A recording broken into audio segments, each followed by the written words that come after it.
Finally, I had him where I wanted him. My hands wrapped around the collar of his shirt. His bohemian grin infuriated me to no end.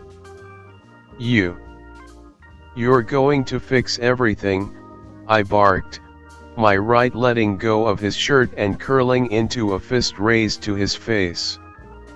He laughed, just laughed. His laughter seemed to seep away from my confidence. "I did as I promised," he mocked. "You son of a b," my voice and body shook. He cut me off. "I made all of your wildest dreams come true." And with those words, the man who once introduced himself to me as William Golding took away all my remaining strength. Before him, I was nothing but a shadow with a needle sticking out of my arm. One waiting for a chance encounter with his maker on the side of the road once more. The man before me made all of my wildest dreams come true.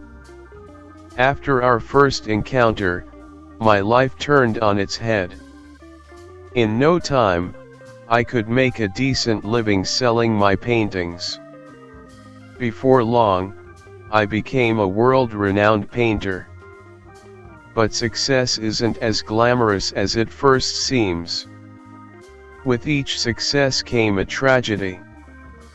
First, they were small and personal, but as my projects became more ambitious, the tragedies grew worse.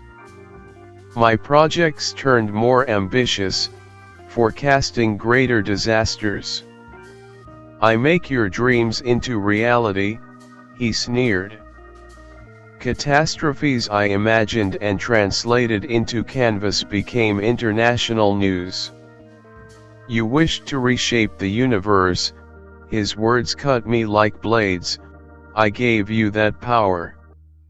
Lightning flashed across the night sky, and thunder followed swiftly, turning my blood cold. Golding's eyes lit up like funeral pyres. "The deluge," he quipped, "I've always loved your biblically inspired works," he mocked, effortlessly breaking out of my ever-weakening grip. Peering into my soul, he asked, "Do you remember what I told you after our first ever meeting? My inspiration is my recurring nightmares. Every goddamned nightmare becomes a painting." At this point, I couldn't stop even if I wanted to. Every bad dream, a work of art to be swallowed by the masses. Something to die for. Something they die for. Every dream. Each painting. A prophecy of doom. Lightning set the skies ablaze once more. The Lord of the Flies vanished.